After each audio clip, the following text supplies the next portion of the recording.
Well, in yet another alleged deepfake case, a 76-year-old man who resides in Ghaziabad has been duped with 74,000 rupees. What exactly is the situation? What exactly is the sequence of event?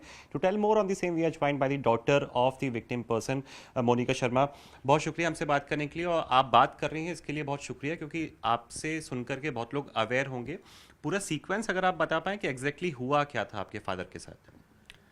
पापा के साथ actually में Facebook के through एक friend request आई थी किसी male person की, तो पापा ने रिक्वेस्ट एक्सेप्ट करी। फिर उनके पास कॉल आया तो कॉल पापा ने अटेंड नहीं करी। उसके बाद पापा ने दोबारा कॉल बैक करा उन्हें, तो पापा से बात हुई तो सामने जो कैंडिडेट बात कर रहा था वो कोई लड़की थी।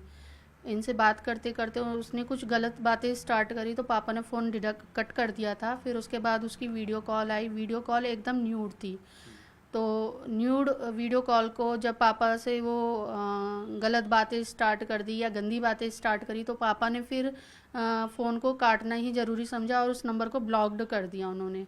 फिर उसके बाद थोड़ी देर बाद एक कॉल और आता है, उसी दिन शाम के टाइम कोई एसएसपी बन के कॉल करता है, द्वारका का हेड ऑफिस का पुलिस ऑफिसर बताते हैं अपने आप को कि ऐसे ऐसे आपके खिलाफ एफआईआर दर्ज हुई है और आपने किसी लड़की के साथ गंदा काम करा है, उसके फ़ोटोज़ हमारे पास आए हुए हैं और उस लड़की ने सुसाइड कर लिया है, कूद के सुसाइड कर लिया है और आपके ऊपर 306 धारा लगाई गई है।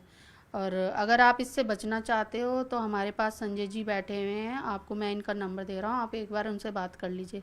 तो ये सब चीज़ें सुन के पापा काफ़ी हद तक घबरा गए थे। फिर पापा ने संजय जी से बात करनी स्टार्ट करी तो संजय जी ने कहा कि हमारे पास 2-3 आपके पिक्स हैं, अगर आप ये चाहते हो कि हम इसे मीडिया से ख़त्म करें तो आपको हमारी कुछ रिक्वायरमेंट पूरी करनी होंगी। तो पापा ने पूछा किस तरीके की रिक्वायरमेंट आपको चाहिए, तो उन्होंने पैसों की डिमांड स्टार्ट कर दी उनसे। उन्होंने कहा कि मैं आपको अकाउंट नंबर दे रहा हूँ बैंक का, आप इस अकाउंट में 21,900 रुपये ट्रांसफ़र कर दो। पापा घबरा चुके थे तो फिर उन्होंने 21,000 रुपये उन्हें 21,900 ट्रांसफ़र किए अकाउंट में। लेकिन सामने वालों की ना मन की इच्छा पूरी नहीं हुई। फिर वो बोलते हैं कि अभी तो आपकी 1-2 पिक्स और हैं और हम आपकी इंस्टाग्राम पे भी फैला देंगे और भी जो सोशल्स मीडिया उस पर भी डालेंगे, हमें और पैसे चाहिए। इस तरीके से कर करके उनसे कभी 11,000, कभी 21,000, कभी 21,900 रुपये, इस तरीके से उनसे 2-3 इंस्टॉलमेंट में पैसे लिए। फिर उसके बाद रेगुलर उन पुलिस वालों का भी कॉल आ रहा था, बराबर पापा को मेंटली टॉर्चर कर रहे थे, हरेसमेंट दे रहे थे। फिर नेक्स्ट डे फिर कॉल आता है पापा के पास संजय जी का कि ऐसे ऐसे बात है और आपके जो आपने अमाउंट हमें पे किया वो अकाउंट में प्रॉपर ट्रांसफ़र नहीं हो पाया, आप हमें और पैसे दो। फिर पापा ने 11,000 समथिंग उन्हें फिर अकाउंट में ट्रांसफ़र किया। फिर उसके बाद फिर कॉल आता है थोड़ी बहुत देर बाद, फिर वो ये कहते हैं जी हमें 50,000 100 रुपये और चाहिए, आपकी एक फ़ोटो और रह रही है जिसे हमें ख़त्म करना है। अब पापा के पास उस समय थे नहीं क्योंकि पहले भी उन्होंने जनसेवा में जाकर अमाउंट पे किया था। फिर उन्होंने किसी फ्रेंड से लिया जहाँ जॉब कर रहे हैं, उनसे 40-45 हज़ार रुपये लिए, उनके अकाउंट में ट्रांसफ़र किया एज ए पेटीएम। फिर पापा ने उनसे मना कर दिया, मेरे पास पैसे नहीं है। फिर उन्होंने बच्चों से मांगने स्टार्ट किए पापा ने पैसे, जब ज़्यादा ही मेंटली हरेसमेंट उन्हें स्टार्ट कर दिया था। छोटी वाली बहन के पास कॉल आया पापा का कि पापा मेरे को बेटा मेरे को पैसों की ज़रूरत है। बहन ने पूछा कि क्या हो गया, ऐसी पैसों की क्या रिक्वायरमेंट आ गई है। उन्होंने कुछ बताया नहीं, घबरा गए थे और फिर बहन ने मना कर दिया था। फिर वो पापा इतना डिस्टर्ब हो चुके थे ना कि वो रोड पे मे भी जाकर सुसाइड करने की कोशिश कर रहे थे। फिर बीच वाली बहन का मेरे पास फ़ोन आता है, वो ये कहती है कि दी एक बार पापा से बात कर लो, पापा किसी प्रॉब्लम में फंस चुके हैं। मैं कहा ठीक है। फिर मैंने पापा को कॉल करा, मैंने पापा को ये नहीं बताया, मुझे सारा मैटर पता चल चुका है।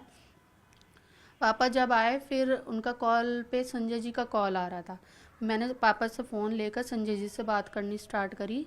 संजय जी बार बार मेरे से यही कह रहे थे कि मेरे को अरविंद शर्मा जी से बात करनी है, बट मैं ये कह रही थी कि आप मेरे को बताओ क्या बात है। फिर उसके बाद आपने इवेंचुअली एक पुलिस हाँ, कंप्लेन लॉन्च कर दी.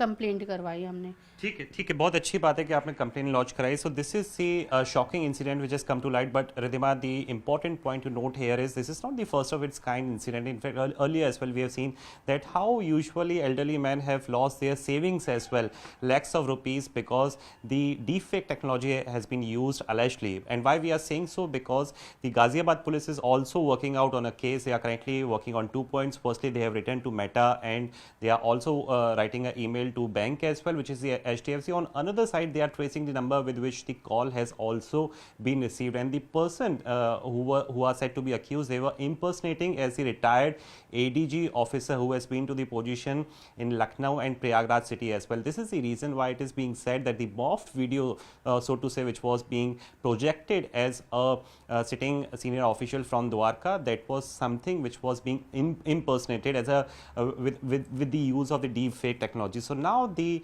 video as well has been sent for the forensic investigation. We need to wait for a while to see as to what kind of was the the technology overall which was used to exactly carry out this kind of plot to dupe thousands of rupees. Back to you.